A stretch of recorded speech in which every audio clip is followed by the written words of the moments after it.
There's been a problem with certain items throughout the history in TFT, and in this set that problem arose again. And those are aura items like Zeke's, Chalice and Locket, but the problem also extends to items like Shroud and Zephyr. Now these items may seem like they don't really have any overlapping issues, but those issues are firstly how powerful they can get when they're stacked, and secondly how these items have very little value in the early game, but late game become some of the best items in the game. So in this video I'll break these issues down and explain where they come from. So let's get started. Prior to set 9, these items were not nearly built as often as they are now in this set, and that was fine in the past. This was mainly due to the risk in slamming these items early game, as you could stagnate your item economy and potentially sabotage your late game board, as you have a lot of suboptimal or lacking itemizations for all of your tanks and carries. Usually, as the game progresses, you should be focusing on the items for your core units such as your main tank and carry. And this didn't really leave much room for items like Shroud, Zeke's and Zephyr. Components like Health Belt and Chain Vest are very useful items for tanks, and components like BF Sword and Sparring Glove are very useful for carries. So using these components on these utility items was insanely risky, and you could find yourself making compromises with your itemizations and potentially struggling to make that final item for either your tank or your carry. And this could have put you in an extremely bad position where you do not have fully itemized tanks or carries, which is extremely detrimental and something you should avoid at all costs. Usually, it's far better to not make these items early and wait for more components so you can give a better full item to your tank or carry. Because of how risky these items can be, they were severely underutilized, and so these items needed to be stronger to offset that risk and infrequency in building them. But the strength of these items still wasn't worth the risk of potentially sabotaging your entire board's itemization, especially early game. And that introduces another problem. Since these items were too risky early but still extremely powerful, these items became some of the best items when you're in the late game, especially when your carry or tank were fully itemized with their ideal items. It's insanely beneficial to buff your fully itemized carry or CC the enemy carry at the beginning of combat, or mana reef the entire enemy board, and doing this can be enough to make the difference to win the matchup. In the late game, that extra BT that will be the only item on a unit you don't care about isn't going to change much for your board, whereas seeing the enemy carry or reaving most of the enemy units is extremely impactful. And this is a problem as no other items have such a steep difference in their usefulness. For example, BT is a consistent item through all of the early, mid and late game, whereas Shroud and Zephyr are practically useless in the early game, but they scale far better into the late game when there are so many enemy units, and so these items are complete game changers. But of course, this is completely different in set 9, and the risk with these items is almost negated due to a single legend, and that is Twisted Fate.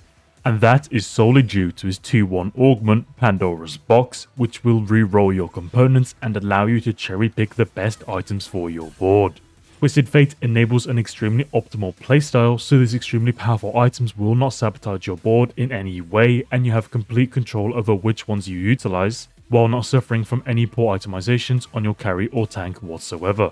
Now, with Pandora's Box at 2-1, you no longer have any risk with slamming Zeke's, Chalice or Locket as soon as you have the components for these items. In some cases, you are slamming your items before your opponents, which gives you a huge advantage as other players need to play around the items that have been dealt, but you don't have to, as you can just reroll any bad items. And you can even have an economic advantage, as you can take the highest cost unit from each carousel without caring for the component because you can just reroll it.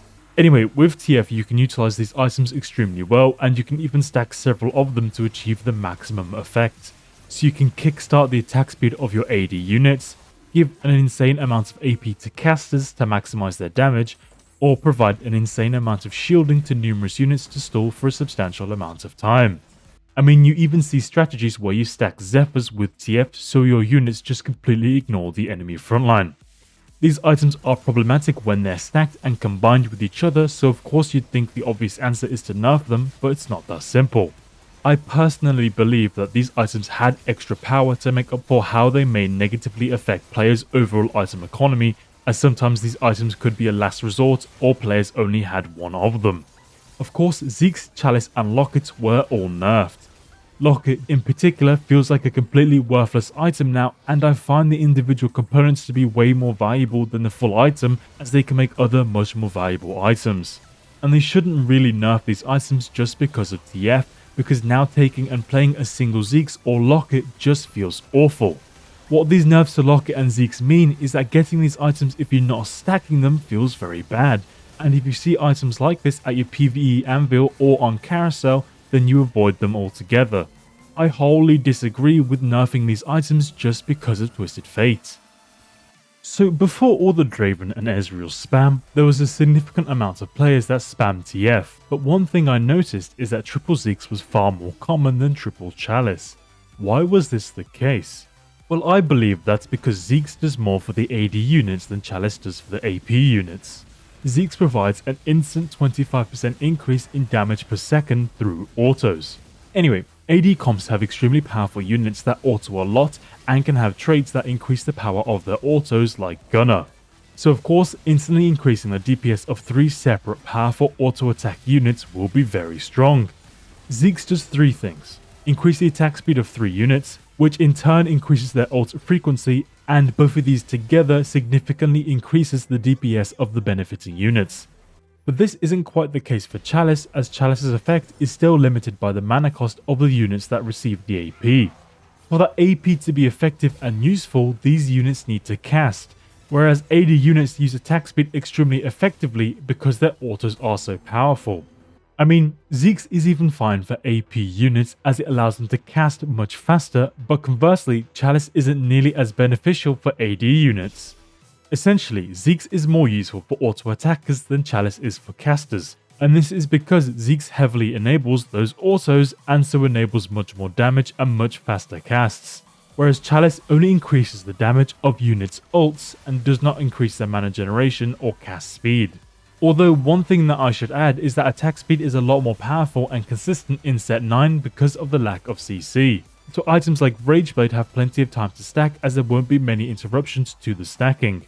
A counter example of this is set 7, where there was a lot of AoE CC that heavily punished grouping, such as units like Bard, Shyvana, Aurelion Sol, Rakan, Thresh, Zoe, Heimer, and so on. Rageblade felt much worse in set 7, which also meant that RFC felt better. And this raises another problem with overlapping items like RFC and Rageblade, where if one feels worse, then the other feels better. And this relationship also exists with Archangels and Rabadon. Anyway, in this set, you don't really have many largest clumping or backline targeting, so attack speed feels much better. But despite that, I think Zeke's is innately far stronger than Chalice. And this can be seen in a 13.12 patch where both Zeke's and Chalice were nerfed, and Zeke's got nerfed by 25% while Chalice got nerfed by 20%. These items are problematic in a few ways. In sets where they're too risky or inaccessible to build, they're severely underutilized, or in sets where they're easy to access, they're overutilized and can be completely overperforming. The problems with these items are really complicated, as the effectiveness of these items can vary from set to set, and especially in this set with how accessible these items have become through Twisted Fate. Maybe they could make Chalice more similar to Zeke's, and have Chalice grant less AP but also grant mana generation. Now, whether or not Chalice should be the same as Zeke's is a different question altogether. While this may bring AD and AP carries more in line to each other, is that even a necessary thing in the first place? Chalice is clearly fine in its current state. For Zephyr and Shroud, I wonder if it would be better if these items were no longer craftable and only obtainable from late game carousels or PvE rounds. And if the game gave everyone a Shroud or Zephyr, this could resolve the problem where some late game matchups could be decided by one person getting a Zephyr while the other one didn't. And this could also emphasize positioning in the late game as players can play around the lobby receiving these items.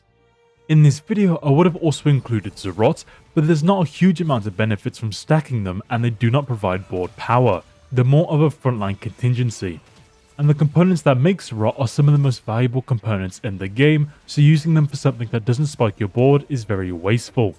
Anyway, this set has barely been out, but Twisted Fate has proven time and time again that guaranteeing Pandora's Box is problematic.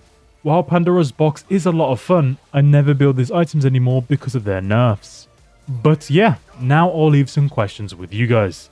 What do you think about these items? Do you agree with the nerfs? Are there better solutions out there, or am I just complaining for no reason? Let me know in the comments and remember to subscribe. Anyway, check out these other videos if you want to see more from me, and as always, thank you for watching and I'll catch you in the next one.